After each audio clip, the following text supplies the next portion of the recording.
સ્વાધ્યાય 8 પ્રશ્ન 1 7/8 સંખ્યાને દશાંશ સ્વરૂપે કેવી રીતે લખી શકાય?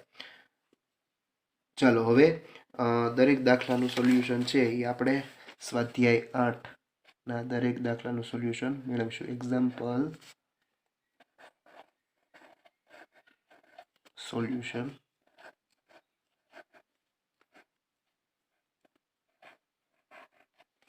ચાલો 7/8. હવે તમારે છેદમાં 10 અથવા 10ની કોઈ પણ ઘાત લાવવાની છે, તો તમે 8 ગુણ્યા 125 કરો. તો છેદમાં 125નો ગુણાકાર કર્યો હોય તો ઉપર પણ 125 વડે ગુણાકાર કરવા. ચાલો હવે 125 ગુણ્યા 8 છે કેટલા થશે? તો કે 1000. ચાલો અને 125 ગુણ્યા 7 કેટલા થશે? તો કે 875. 875 એટલે કે 0.875. જો હવે ખાસ કરીને છેદમાં 8 હોય ત્યારે એનો ગુણાકાર 125 સાથે કરવો, અને છેદમાં 16 હોય ત્યારે એનો ગુણાકાર 625 સાથે કરવો. આવા દાખલા હંમેશા પૂછાય છે. 99% આવો પ્રશ્ન પૂછાશે કે તમારે અપૂર્ણાંક સંખ્યા હોય તેને તમારે દશાંશ સ્વરૂપે કઈ રીતે ફેરવવી, અને દશાંશ સંખ્યા હોય તેને અપૂર્ણાંકમાં કઈ રીતે ફેરવવી, 125 વડે ગુણાકાર કરવા. ખાસ ધ્યાન રાખવું કે છેદમાં હંમેશા 10 અથવા 10ની કોઈ પણ ઘાત આવે ત્યારે તમે એને દશાંશ ચિહ્નમાં અને તેને સમતુલ્ય ફેરવી શકો, જે આપણે સ્વાધ્યાય 7માં ચર્ચા કરેલી છે. ચાલો એના પછી પ્રશ્ન નંબર 2. ચાલો ઓપ્શન નંબર એ પહેલાં આપણે ટીક કરી નાખીએ. પ્રશ્ન 1માં સી 0.875. ચાલો એના પછી બીજો દાખલો. 2/1000 ને દશાંશ સંખ્યામાં ફેરવો. જો નીચે કેટલા આપેલા છે? તો 1000. નીચે 1, 2 અને 3 એટલે કે સહસ્ત્રાંશ છે, એટલે કે 3 આંકડા પછી 0 આવશે. 2 આપણે પહેલાં મૂકીએ. 2 એટલે કે 1, 2 અને 3 પછી દશાંશ ચિહ્ન એટલે કે કેટલા થાય? આનો જવાબ 0.002. ફરીવાર સમજો. નીચે કેટલા આપેલા છે? તો 1000. 1000માં કેટલા 0 છે? તો કે 3 0. એટલે કે તમારે 3 અંકો પછી દશાંશ ચિહ્ન મૂકવાનું છે. જો નીચે 100 આપેલા હોય તો એને 2 0 હોય, જેથી આપણે 2 અંકો પછી દશાંશ ચિહ્ન મૂકવાનું. 10 આપેલા હોય તો 1 અંક પછી દશાંશ ચિહ્ન. ચાલો છે તો કે આ 0.02. ચાલો એના પછી 16.28/100 ને દશાંશ સંખ્યામાં કેવી રીતે લખાય? 16 પૂર્ણાંક સંખ્યા છે, જ્યારે 28/100 છે એ અપૂર્ણાંક છે, તેને આપણે દશાંશમાં પહેલા ફેરવીએ. ચાલો હવે 16 છે એને આપણે એમ નામ રાખીએ. 28 વત્તા 28/100 એટલે કે 0.28. હવે આ બંનેનો સરવાળો કરો તો કેટલો આવે? તો કે 16.28. ચાલો 16.28 બી. ચાલો એના પછી 0.027 ને સાદા અપૂર્ણાંક તરીકે દર્શાવો. સાદા અપૂર્ણાંક તરીકે દર્શાવો એટલે કે તમારે 27/છેદમાં કેટલા આવશે? તો કે 1, 2, 3 એટલે કે સહસ્ત્રાંશ 3 0. 27/100. ઓપ્શન નંબર એ આપણો સાચો.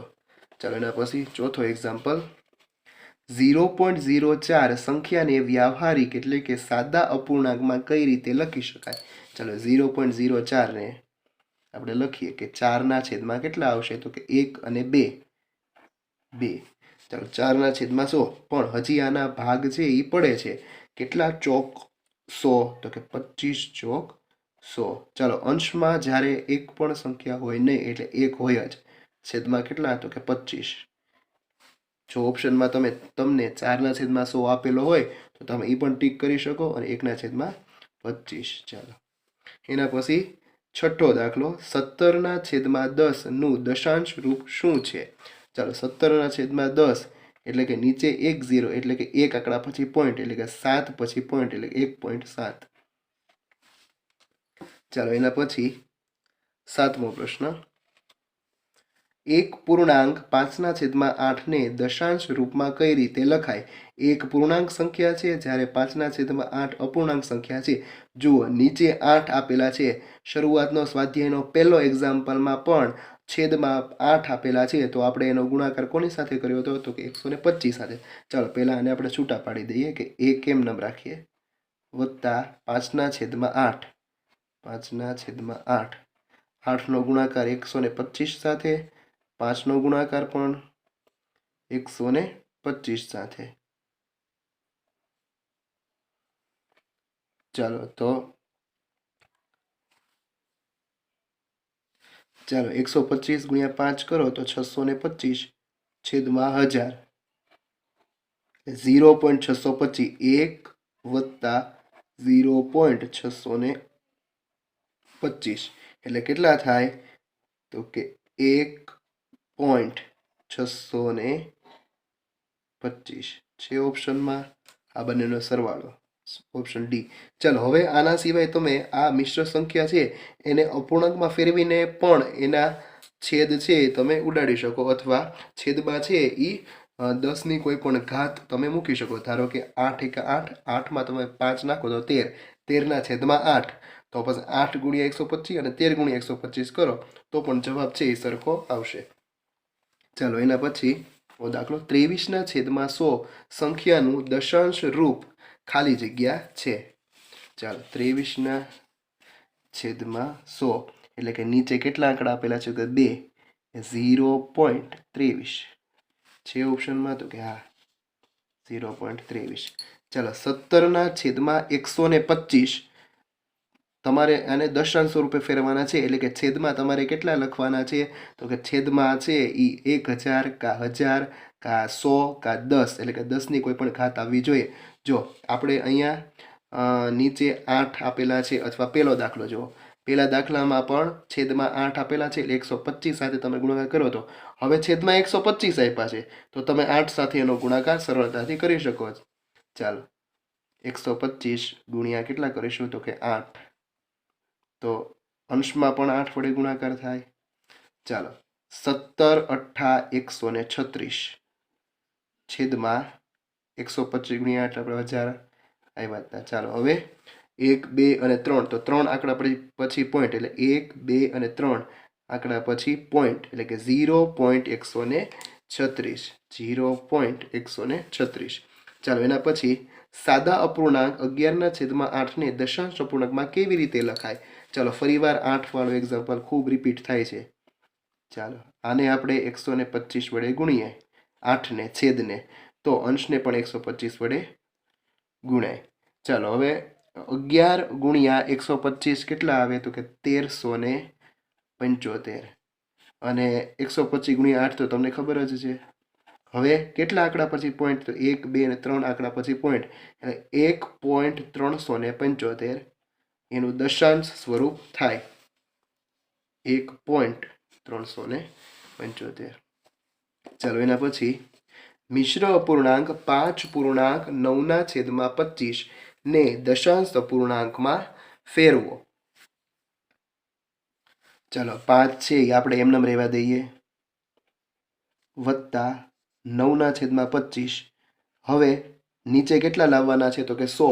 તો તમને ખબર છે તો 25 ચોક 100 થાય, એટલે છેદમાં તમે 4 વડે ગુણો તો અંશમાં પણ 4 વડે ગુણવા પડે. ચાલો 5 એમનેમ આપણે રાખીએ. 9 ચોક 36, 36ના છેદમાં 100 એટલે જવાબ શું આવે? તો કે 0.36, એટલે 5 વત્તા 0.36 એટલે કે 5.36, 5.36 છે. તો કે હા ડી ઓપ્શન આપણો સાચો. ચાલો એના પછી 12મો દાખલો 19.01 છેદમાં 57.03 સંખ્યાને અતિ સંક્ષિપ્ત રૂપે ફેરવો. અતિ સંક્ષિપ્ત રૂપ એટલે કે હવે તેના તમે ભાગ ન પાડી શકો, એને તેનું અતિ સંક્ષિપ્ત રૂપ કહેવાય. ચલો જોઈએ દાખલો. ચાલો અહીંયા કેટલા આપેલા છે? તો કે 19.01, એટલે 19.01 ના છેદમાં આપણે 100 મૂકીશું, 100, અને છેદમાં કેટલા છે? તો કે 57.03. આપણે દશાંશ ચિહ્ન દૂર કરીએ એટલે કે 57.03 ગુણ્યા 100 ઉપર વયા જાય અંશમાં. ચાલો હવે તમને આ રકમ જોતા એવું લાગે કે 19 × 19, 19 1357 થાય છે એટલે કે આ 1901 અને 1903નું કંઈક રિલેશન હોવું જોઈએ. એટલે 1901 ગુણ્યા 3 કરો તો 5703 આવે. 1901 ગુણ્યા 5703 આવશે. ચાલો તો 100 જાય 19 અને 3 સાથે એનો ગુણાકાર. ઉપર કેટલા વધ્યા તો કે 1, નીચે કેટલા વધ્યા તો કે 3. ચાલો 1901 અને 5703 ને તમે ઉડાડી દો એટલે 3 આવશે. 19 તેરી 57. ચાલો 1/3 એ. ચાલો એના પછી 73 + 8/10 + 5/100 + 2/1000 નો જવાબ દશાંશ રૂપમાં શું આવશે? ચાલો તો આપણે અહીં આ 4 સંખ્યા આપેલી છે એ ચારે 4 સંખ્યાનો આપણે લસા લેશું. લસા કેટલો લેશું તો કે સૌથી મોટી છેદમાં કઈ સંખ્યા છે તો કે 1000. આવા દાખલા ખૂબ જ સહેલા છે. જો છેદમાં અહીં 1000 આપણે મૂકીશું. રેડી? ચાલો હવે શું છે તો કે 73 છે એના છેદમાં કાંઈ નથી એટલે કે આપણે 1000 સાથે તેનો ગુણાકાર કરીશું એટલે કે 73000 વત્તા 8 ની નીચે 10 આપેલા છે એટલે એનો ગુણાકાર છે એ આપણે 100 સાથે કરીશું એટલે 1000 થશે એટલે કે 800. 5/100 છે એટલે એનો ગુણાકાર આપણે 50 10 સાથે કરીશું કે 10 × 50 વત્તા 2 નો ગુણાકાર તો કોઈ સાથે કરવાનો નથી કારણ કે એમાં તો 1000 આપેલા જ છે. ચાલો હવે આ બધાનો સરવાળો તમે કરો. સરવાળો ખૂબ જ સરળ છે. 73 પછી 8 પછી 5 અને છેલ્લે 2 એટલે કે 73 8 5 2 છેદમાં કેટલા આવે તો કે 1000. કેટલા આંકડા પછી દશાંશ ચિહ્ન તો કે કેટલા 0 છે 3 તો કે 1 2 અને 3 આંકડા પછી દશાંશ ચિહ્ન એટલે કે 73.852. જો આવા દાખલા છે એ પૂછાય છે. શરૂઆતમાં તમને જોતા એવું લાગે કે આ દાખલો આપણે સ્કીપ કરી નાખીએ પણ આ દાખલો છે એ ખૂબ જ સરળ છે. બી આપણો સાચો જવાબ. ફરીવાર સમજી લઈએ તો કે પહેલાં આપણે છે એ છેદમાં મોટી વેલ્યુ છે કેટલા તો કે 1000. 1000ને આપણે છે એ લસા લઈ લઈશું. 1000 જ્યાં ન હોય ત્યાં આપણે મૂકીશું. અહીંયા 10 આપેલા છે એટલે કે 100 મૂકીશું. 8 × 100 = 800 અને અહીંયા 5 × 10 100 × 10 કરો તો 1000 થાય તો 5 ગુણ્યા પણ તમારે 10 કરવાના એટલે 50. આ બધાનો સરવાળો છે એ આપણે લાઈનમાં કરવા બેસવાનું નહીં. આ સરળતાથી છે એ આપણે મોઢે પણ સરવાળો એનો થઈ જાય અને પછી છે એ અપૂર્ણાંકને છે એ દશાંશ રૂપમાં તમારે ફેરવવાનું. ચાલો એના પછી 14મો 0.07/0.7 વત્તા 0.7/0.07 નું સાદુરૂપ શું આવશે? પહેલાં આપણે છે એ દશાંશ ચિહ્ન છે એ દૂર કરીને અપૂર્ણાંકને એ વેલ્યુ ફેરવશું. ચાલો તો અહીંયા શું આવશે તો કે 7/છેદમાં કેટલા આવશે તો કે 100. ચાલો નીચે 0.7 છે એને 7 × 10 વત્તા અહીંયા 7/10 7/10. ચાલો છેદમાં 7/100 એટલે કે 100 ઉપર વયા જશે ગુણ્યા. ચાલો પહેલાં આપણે જેટલું ઉડતું એટલું ઉડાડી દઈએ. 0 0 જાય 7 7 જાય 7 7 જાય અને 0 0 જાય. ઉપર કેટલા વધ્યા તો કે 1 નીચે 10 વત્તા ઉપર 10 નીચે કાંઈ વધતું નથી.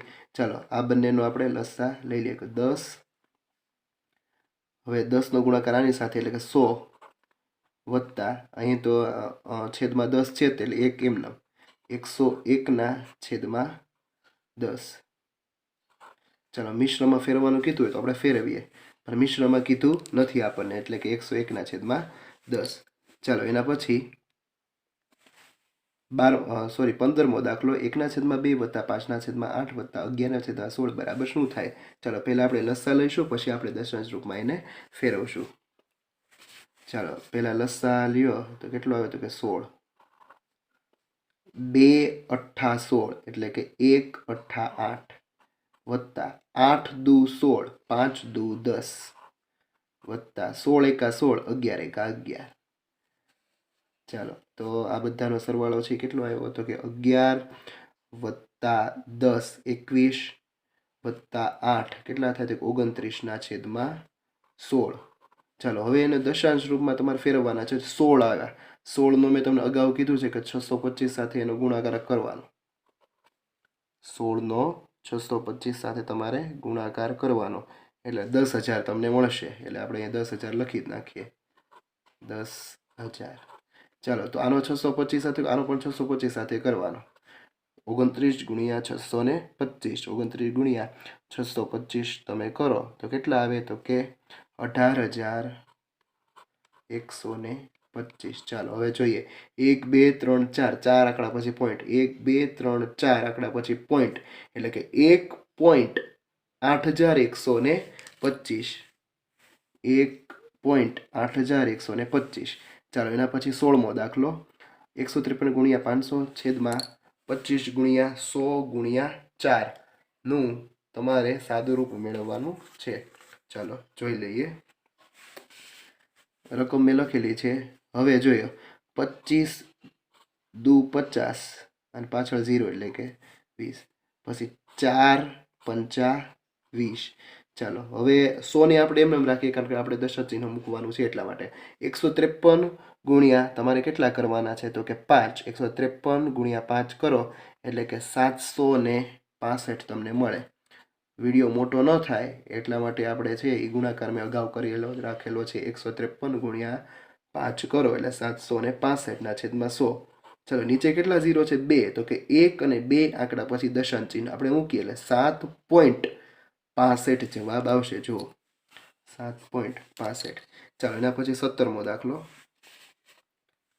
0.36 ગુણ્યા 2.7 ગુણ્યા 0.01 છેદમાં 0.03 ગુણ્યા 0.06 ગુણ્યા 0.2. પહેલા દશાંશ ચિહ્ન છે આપણે આ દાખલામાં શું કરવાનું? ધારો કે 36 છે, 36 છેદમાં 100 એટલે 100 નીચે આવી જશે. ધારો કે નીચે 3 છે, 3 છેદમાં 100 તો 3 નીચે રહેશે, 100 છે એ અંશમાં જતા રહે. એવી રીતના આપણે કરવાનું છે. ચાલો જોઈએ કેટલું બધું હોવાથી આપણે અહીંયા કરીએ. આપણે 36 છેદ પહેલા મોટો કરી નાખીએ. 36 છેદમાં 100. ચાલો, પહેલાનું કામ પૂરું. 27 છેદમાં 10 દશાંશ ચિહ્ન દૂર કરીએ છીએ આપણે. ગુણ્યા 1 છેદમાં 100. 1 છેદમાં 100. હવે અંશનું કામ છે એ પૂરું થઈ ગયું. હવે છેદનું કામ આપણે કરીએ. 3 છેદમાં 100 એટલે 3 100 ક્યાં વયા જાય? તો કે અંશમાં. 6 છેદમાં 100. 6 છેદમાં 100. 2 છેદમાં 10. 2 છેદમાં 10. ચાલો, 100 ગયા. આ 100 ગયા. 10 અને 10 ગયા. ચાલો, 36. ચાલો, પછી 2 તેરી 6. 3 ગયા. વધ્યું શું થયો? નીચે કાંઈ વધતું નથી. ઉપર 27 ગુણ્યા 1 એટલે કે 27 થી આપણો જવાબ આવશે. ઓપ્શન નંબર એ 27. ચાલો, એના પછી નીચેનામાંથી કયા સાદા અપૂર્ણાંકો અને દશાંશ અપૂર્ણાંકો ચડતા ક્રમમાં આપેલા છે? જ્યારે આનો તમને ચડતો ક્રમ અને ઉતરતો ક્રમ પૂછાય ત્યારે બધી જ સંખ્યા કાં ચડતા ક્રમ કાં સાદા અપૂર્ણાંકમાં ફેરવી નાખવી અને કાં જેટલી સંખ્યાઓ આપેલી હોય એને દશાંશ અપૂર્ણાંકમાં ફેરવવી, જેથી આપણને સરળતાથી જવાબ મળી જાય. અહીં આપણને આ પહેલી અને બીજી સંખ્યા છે એ અપૂર્ણાંકમાં આપેલી છે. ત્રીજી અને ચોથી સંખ્યા છે એ દશાંશ અપૂર્ણાંકમાં આપેલી છે. એટલે પહેલી અને બીજીને આપણે દશાંશ અપૂર્ણાંકમાં ફેરવી લઈએ એટલે આપણે સરળતાથી જવાબ મળી જશે. ચાલો, ચડતો ક્રમ અને ઉતરતો ક્રમ. ચાલો, 2/5. હવે નીચે તમારે એટલે કે છેદમાં તમારે 10 અથવા 10ની કોઈ પણ ઘાત લાવવી છે. એટલે કે 5 ગુણ્યા 2 કરો તો 10 આવે. તો 2 ગુણ્યા 2 કરવાના, કારણ કે છેદમાં જેની સાથે ગુણાકાર કર્યો હોય તેનો જ અંશ સાથે ગુણાકાર કરવાનો એટલે કે 4. 0.4. ચાલો, હવે 3/5 એમાં પણ એમ જ કરો. બંનેનો 2 સાથે ગુણાકાર કરો. 3 દુ 6, 5 દુ 10. શું આવશે? તો કે 0.6.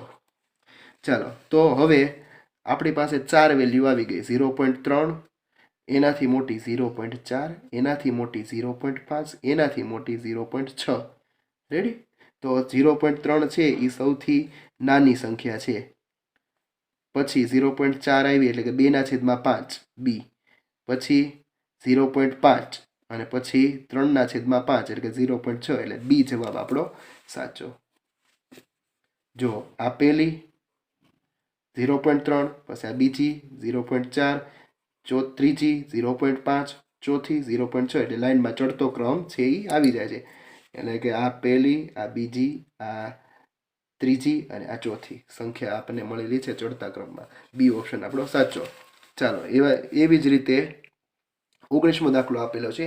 મિશ્ર અપૂર્ણાંકો 1.1 2.1 તથા દશાંશ અપૂર્ણાંકો 2.67, 1.89 ને ઉતરતા ક્રમમાં કેવી રીતે લખાય? તો હવે એ બી સી. તો ચાલો હવે આપણે 18મા દાખલામાં જેવી રીતે કર્યું એવી જ રીતે આપણે 19મા દાખલામાં પણ કરશું.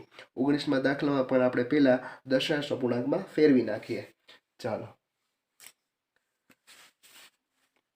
3 3 એકા 3, 3માં 1 નાખો તો 4, 4/3. હવે તમને ખબર છે કે 3નો તમે ગમે એની સાથે ગુણાકાર કરો ક્યારે છે એ 10 અથવા 10ની ઘાત આવે નહીં.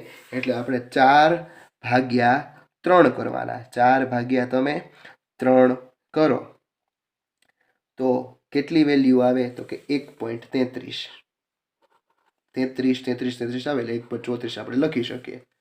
ચાલો, એના પછી 1.89, પછી 2.1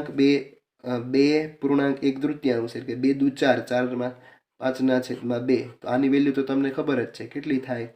તો કે 2.5, એટલે કે 2.5, 5 અડધા 2.5.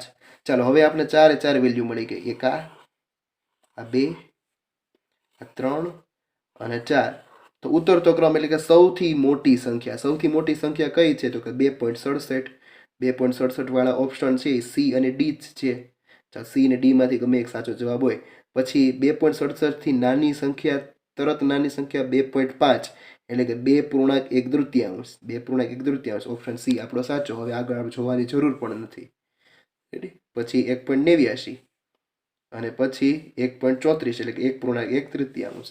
ચાલો, ચડતો ક્રમ અને ઉતરતો ક્રમ અહીં પૂરો થાય છે. ચાલો, એના પછી સુનીલે સોમવારે 1/5 ભાગનું કામ, મંગળવારે 20/100 ભાગનું કામ અને બુધવારે 0.20 ભાગનું કામ કર્યું. તો તેણે કયા દિવસે વધુ કામ કર્યું? ચાલો, જો 1/5, હવે આ 0 જાય. બીજા દિવસે એટલે કે મંગળવારે 2×5 = 10, એટલે આની વેલ્યુ પણ 1/5 આવી. હવે 0.20 ને આપણે તમે છૂટા પાડો એટલે કે 20/100. તો 20/100 ની વેલ્યુ તો 1/5, એટલે કે સોમવારે, મંગળવારે અને બુધવારે આ ત્રણેય દિવસે સરખું કામ કર્યું હોય. જો આ 1, આ 2 અને 3, આ 3ની વેલ્યુ છે એ એક સરખી આવે છે. ચાલો, એના પછી 21મો દાખલો.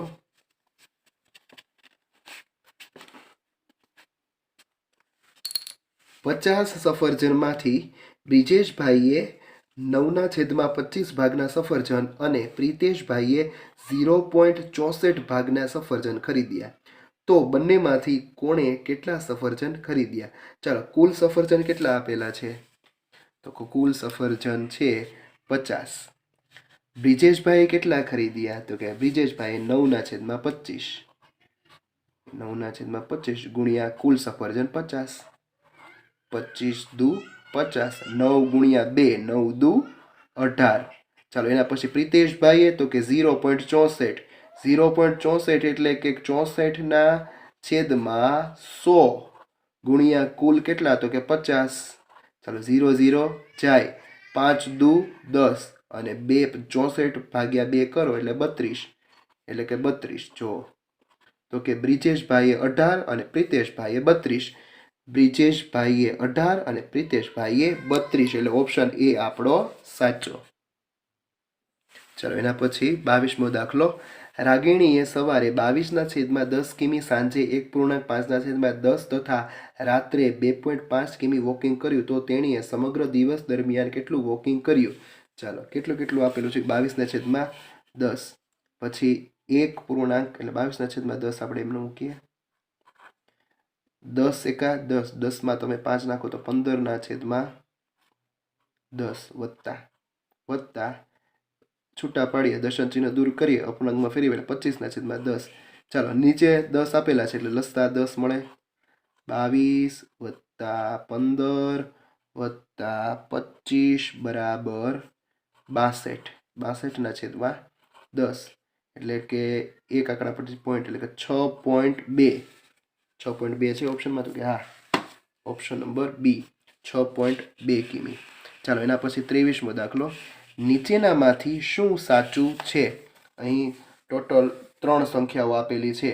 એ 3 સંખ્યામાંથી નાની સંખ્યા કઈ છે અને મોટી સંખ્યા કઈ છે? અહીંયા બધામાં લેસ ધેન આપેલા છે. એટલે કે અહીં પેલી જે સંખ્યા હોય એ સૌથી મોટી હોય, એના પછીની છે એ એનાથી નાની, અને એના પછીની છે સૌથી નાની હોય. પણ આપણને અહીં અપૂર્ણાંક અને દશાંશ ચિહ્ન આ બે આપેલા છે. તો આપણે ગમે એકને એકમાં પહેલાં ફેરવશું અને પછી આપણે ચેક કરીશું. ચાલો આપણે દશાંશ ચિહ્નમાં આપણે ફેરવીએ. 13/7. ચાલો તો 13 ભાગ્યા તમે 7 કરો એટલે તમને 1.85 સમથિંગ મળશે. 1.76 તો છે જ તે 1.76. 1.4/7. પેલા મિશ્ર સંખ્યામાં ફેરવીએ એટલે 7 એકા 7, 7માં 4 નાખો તો 11/7. 11 ભાગ્યા 7 કરો એટલે 1.57 સમથિંગ તમને વેલ્યુ મળે. હવે 3 વેલ્યુ તમારી પાસે છે. ચાલો હવે આમાંથી સૌથી મોટી સંખ્યા કઈ છે? તો કે આ. એના પછીની સંખ્યા કઈ છે? તો કે આ. એના પછીની તો કે આ. તો ઓપ્શન જો સી છે આપણો સાચો. કેમ? તો કે સૌથી નાની સંખ્યા છે, પછી એનાથી મોટી સંખ્યા અને એનાથી મોટી સંખ્યા લેસ ધેન આપેલા છે. એટલે લેસ ધેન આપેલા હોય એટલે અહીં જે સંખ્યા હોય સૌથી નાની હોય, પછી એનાથી મોટી સંખ્યા, અને આ સંખ્યા સૌથી મોટી. તો સૌથી મોટી સંખ્યા કઈ આવી? 1.85 એટલે કે 13/7. 13/7 સૌથી મોટી, અને સૌથી નાની કઈ? તો કે 1.57. 1.57 કઈ સંખ્યા છે? મિશ્ર સંખ્યા કઈ? 1.4/7. એટલે કે સી ઓપ્શન છે આપણો સાચો. લેસ ધેન આપેલા છે એટલા માટે લેટર ધેનનો ઉપયોગ અહીં અથવા લેસ ધેન ઇક્વલ ટુ અથવા ગ્રેટર ધેન ઇક્વલ ટુનો ઉપયોગ થયો નથી.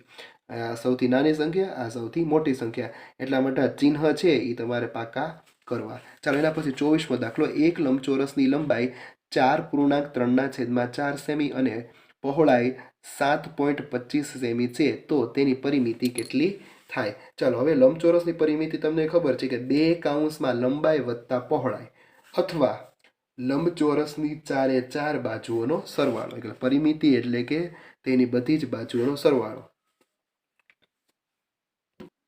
ચાલો તો પહેલા છે ને લંબાઈ અને પહોળાઈને આપણે સરખા કરીએ. ચાલો ચોકે ચોકે 16, 17, 17, 18, 19/3. સોરી 19/4. હવે નીચે છે આ પહોળાઈ જુઓ તો પહોળાઈ તો 725/100. તો કે છેદમાં છે એ 100 આવે એવું આપણે અહીં લંબાઈમાં કરીએ. તો છેદમાં 100 આવે તો શું કરીએ આપણે? તો 25 વડે ગુણાકાર કરીએ. 25 ચોક 100. ચાલો 25 ચોક 100 એટલે 19 ગુણ્યા તમે 25 કરો એટલે કે 475 તમને મળે. ચાલો હવે તમને લંબાઈ ખબર પડી ગઈ કે 475/100.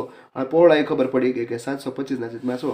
તો કે પરિમિતિ એટલે કે બધી જ બાજુનો સરવાળો. કે લંબાઈ પહોળાઈ, ધારો કે આ ચોરસ હોય, સોરી લંબચોરસ હોય, તો આ સામસામેની બે બાજુ લંબાઈ અને આ બે પહોળાઈ, એટલે કે લંબાઈ અને લંબાઈ, પહોળાઈ અને પહોળાઈ, લેન્થ અને બ્રીથ. ચાલો એના પછી જોઈએ આપણે લંબાઈ આપણે મૂકીએ. કેટલી આપેલી છે? કે 475/100 વત્તા 725/100 વત્તા 475/100 વત્તા 725/100. ચાલો નીચે છે એ 100 શું છે? કોમન, એટલે 100 આપણે એમ રાખીએ. 475 વત્તા 725 વત્તા 475 વત્તા 725 કુલ કેટલો એનો સરવાળો આવે? તો કે 2400. 2400. સમયના અભાવે આપણે કરતા નથી. 0 0 0 0 ગયા. કેટલો આવે? તો કે 24. ઓપ્શન 24માં જવાબ આવશે 24, ડી ઓપ્શન. ચાલો એના પછી 25મો દાખલો. 48 વિદ્યાર્થીઓના વર્ગમાંથી 0.75 ભાગના વિદ્યાર્થીઓ ગણિતમાં તથા 7/8 ભાગના વિદ્યાર્થીઓ અંગ્રેજીમાં પાસ થયા, તો કયા વિષયમાં વધુ વિદ્યાર્થીઓ પાસ થયા અને કેટલા? ચાલો કુલ ક્લાસ છે 48 વિદ્યાર્થીઓનો છે. ચાલો ગણિતમાં કેટલા પાસ થયા છે તો કે ગણિતમાં 0.75 ભાગના વિદ્યાર્થીઓ પાસ થયા છે અને અંગ્રેજીમાં છે એ 7/8 ભાગના વિદ્યાર્થીઓ પાસ થયા છે. ચાલો 0.75 એટલે કે 75/100. ચાલો આને આપણે હજી થોડુંક અતિ સૂક્ષ્મ રૂપ આપીએ તો કે 25 તેરી 75 ને 25 ચોક 100 એટલે કે 3/4. 3/4. ચાલો હવે આ બે છે એ કુલ વિદ્યાર્થી સાથે એનો ગુણાકાર કરીશું. કુલ વિદ્યાર્થી કેટલા તો 48. કુલ વિદ્યાર્થી 48. 12 ચોક 48. 3 ગુણ્યા 12 એટલે 12 તેરી અને 36. 12 તેરી 36 એટલે 48 માંથી 36 વિદ્યાર્થીઓ ગણિતમાં પાસ થયા. તો અંગ્રેજીમાં કેટલા પાસ થયા તો કે અંગ્રેજીમાં 7/8 ગુણ્યા કેટલા કરવાના તો કે કુલ વિદ્યાર્થી 48. ચાલો 8 છક 48. 7 ગુણ્યા 6 એટલે કે 7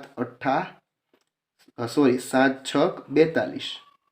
42 વિદ્યાર્થીઓ પાસ થયા. 48 માંથી 42 વિદ્યાર્થીઓ અંગ્રેજીમાં પાસ થયા. તો ગણિતમાં 36 અને અંગ્રેજીમાં 42. ચાલો છે ઓપ્શનમાં. જો ઓપ્શન અલગ છે. ઓપ્શનમાં શું કીધું ગણિતમાં 6 વિદ્યાર્થીઓ વધુ પાસ થયા અંગ્રેજીમાં. તો અહીંયા આપણે 36 37 38 39 40 41 42 એટલે કે ગણિત કરતાં અંગ્રેજીમાં 6 વિદ્યાર્થીઓ વધારે પાસ થયા છે. Option C. જો અંગ્રેજીમાં 6 વિદ્યાર્થીઓ વધુ પાસ થયા. ઓપ્શન સી છે આપણો સાચો. આપણે અગાઉનો દાખલો છે આ 21મો દાખલો છે એમાં તમને બેની વેલ્યુ તમને કીધી હતી બ્રિજેશભાઈ અને પ્રિતેશભાઈ કે એને કુલ કેટલા સફરજન ખરીદ્યા. પણ આ દાખલો છે એમાં તમને કેટલા વધારે કીધું છે એટલા માટે બે પહેલાં તમારે સંખ્યા ગોતીને અને પછી એમાંથી તમારે બાદ કરવાના કે 42 માંથી 36 જાય તો 6 વધે અને અંગ્રેજીમાં 6 વિદ્યાર્થીઓ વધુ પાસ